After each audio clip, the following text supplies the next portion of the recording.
Hi my friends, my name's Justine, I'm the Mermaid Seamstress, and today I'm going to be doing a long-awaited tutorial for you guys how to make a tail out of two different fabrics.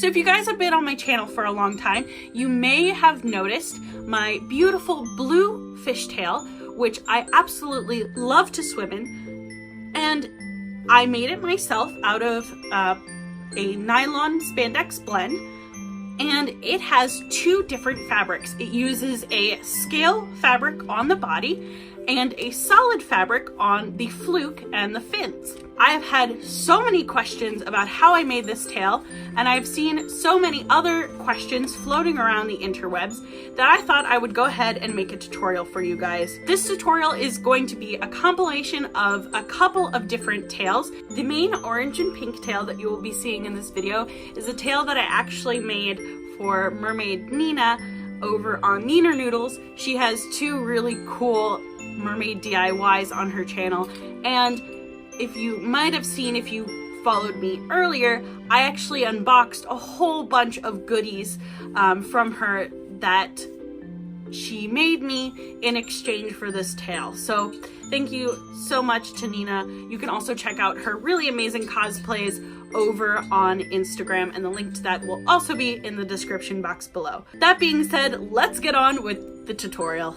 This tail is made out of two different fabrics and 4 pieces total. So we have 2 pieces of the fluke fabric, the front and the back, and 2 pieces of the body fabric, the front and the back. We are also not going to cover making the pattern or choosing the fabric in this, as I have already covered it in great detail in my tail making basics video, which you can check out in the iCard or the description box below. So for this section, I'm going to be using footage from a different tail, but the principle is exactly the same with the one that I used on this tail, which is that I'm going to take my fabric and I'm going to fold it right sides in, or whatever you want to see on the outside should be facing in on itself. And I'm going to place my pattern on top of it. Make sure that if you're using a patterned fabric, like the one I used that has a scale print on it, make sure that you lay your pattern out and that you double check that the scales are facing the right direction, because it's a huge waste of fabric and a very big disappointment if you cut it all out and realize that the scales are facing the wrong direction. So double check that first. Sometimes you might not be able to fold your fabric horizontally. You might need to fold it vertically, so that means ordering twice the length of fabric as opposed to ordering a fabric that is your determined length but has double the width.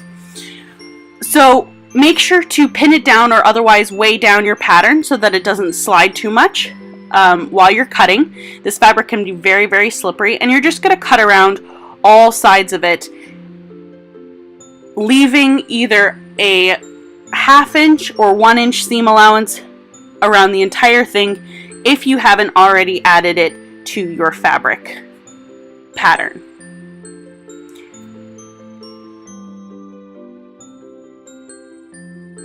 Next, we're going to cut out the monofin, and in this case I decided not to draw a pattern, but you can see that I'm leaving enough space around the top of the mahina to account for that really thick 2-inch ridge, and here at the bottom I'm going to be leaving an extra 2 to 3 inches so that we can have an open fluke design. Now that we've got everything cut out, it's time to pin together our fabric. Because spandex and nylon are very slippery, it makes it much easier to put through the sewing machine if it's all pinned on either side.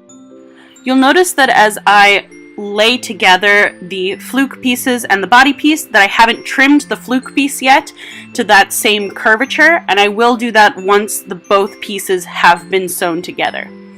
So of course you want to also pin your fluke piece so they don't shift while sewing.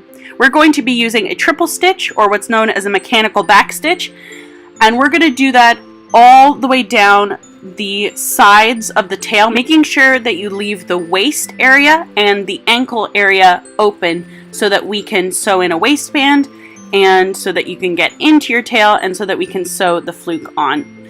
So The good thing about this back stitch is that it remains stretchy once you've sewn it. So you can also use a zigzag stitch, but you don't want to use a straight stitch because that will not stretch with your fabric once you put the tail on, and most likely what you're going to do is you're going to pop your seams, no matter how careful you are with it. So here is the fluke portion of the orange tail, so back to our regularly scheduled tail.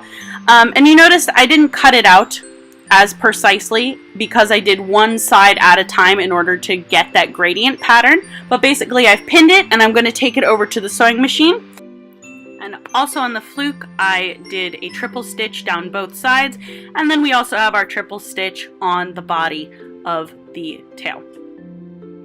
And if we turn the sides right sides out, you'll see how nicely, I haven't lined up the scales perfectly, but you'll see how nice this scale patterned fabric looks once it's turned right side out. You can hardly notice that there is a seam, and that's one thing that I really like about this scale print pattern. And I will put a link down below to where I got this pattern, patterned fabric. It's from Spandex World.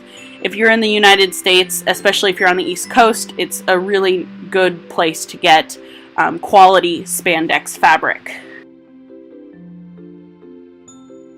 So now we're going to finally attach the fluke and the body together. You could have done this beforehand, and I will probably put out a tutorial about how to do it that way in a future video, but this is the way that I use, and this is the way that I find most convenient, which is that we're going to start with the body piece right side out, and we're going to turn the fluke piece right side in, and then turn it around so that if you put it inside each other, you're going to have right sides facing. This is very similar, if you know how to do it, to putting in a sleeve.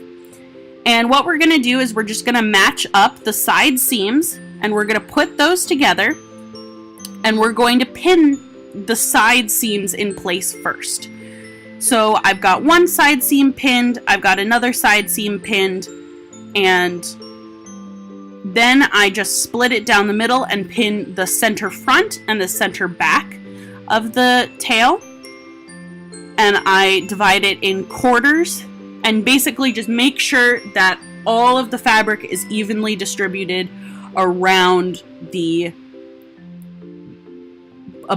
both sides of the thing. So then when you turn it back right side out, it's going to be the right way. So this is best if you have a sleeve arm on your machine. Otherwise, you just want to be really careful to make sure that you're only getting the 2 layers of fabric. And you're going to start with a zigzag stitch this time, because this seam needs a little bit more reinforcement since it's going to be where your ankles are. And we're going to do a zigzag stitch all the way around. And then we're going to do a straight, a mechanical back stitch, or the triple stitch on top of that zigzag stitch. Now you can see here we've put it all together. We've still have it inside out, but if we turn it right side out, you can see that now we have this beautiful line. There is a little bit of puckering because I a little bit rushed this particular tail, but you can see that it still stretches there, and that's because we used the mechanical back stitch, which has some give to it, and we also reinforced it with the zigzag stitch. So the next thing we're going to do is we're going to sew the closure for the monofin. We're going to leave this open fluke in the open fluke style so that we have drainage. But right now I'm kind of just fitting the monofin into the tail. You can see that the ankle portions go up into the body of the tail with the scale pattern, and the rest of the tail kind of sits on the edge. And we're just going to pull it into place how we want it. It's going to be a little bit wonky because there's no tension at the bottom. Because the mahina is so flexible, I did make sure that there was enough room, but we're going to pin the monofin into the fabric. And I've just done that there. And then we're going to sew just 3 or 4 inches from the outside of the tail along where you've pinned, or you can also baste it with a basting stitch or draw it on. We're going to sew that down, and I use a triple stitch with matching fabric, unless I don't have matching thread. Unless I don't have matching thread, in which case I'm going to do it in white and color it in with my paint dyes. But you can see that we've sewn it a couple inches, and I didn't make it super tight. I just made it just to the length of the monofin so that when we're swimming, the fabric isn't going to be baggy, but it's also not going to bend the monofin as much. And we have left the base open, of course, so that we have drainage. And that is our finished tail. I have added a hip ruffle to this and a separate waistband, but if you want to see tutorials on how to make either of those, I will have the tutorial for the waistband hopefully coming soon, and a tutorial for the hip ruffle also hopefully coming soon. So I want to thank you guys so much for watching. If you found this video helpful, make sure to give it a thumbs up. If you're kind of confused and have any more questions, please feel free to leave them in the comments box below, and I will try to answer them as best I can. My goal is to make more detailed tutorials on the variations that you can do with this style tail, as well as how to add different kinds of fins and things. I don't know when I'll get around to those. It's really difficult based on when I have access to materials, as well as when I have access to time, since I am in college and currently finishing up my senior year. But if you have any recommendations or tutorials that you want to see, again, leave them in the description box below. Thank you guys so much for watching. I encourage you to check out other videos on this channel, especially if you're new to mermaiding. I have some really awesome tips on choosing monofins and how to swim like a mermaid, as well as a full playlist of swimming videos and monofin reviews. So please feel free to check those out. Click that subscription button and the bell notification button so that you never miss a new upload. And I will see you guys in my next video. Bye, fish friends.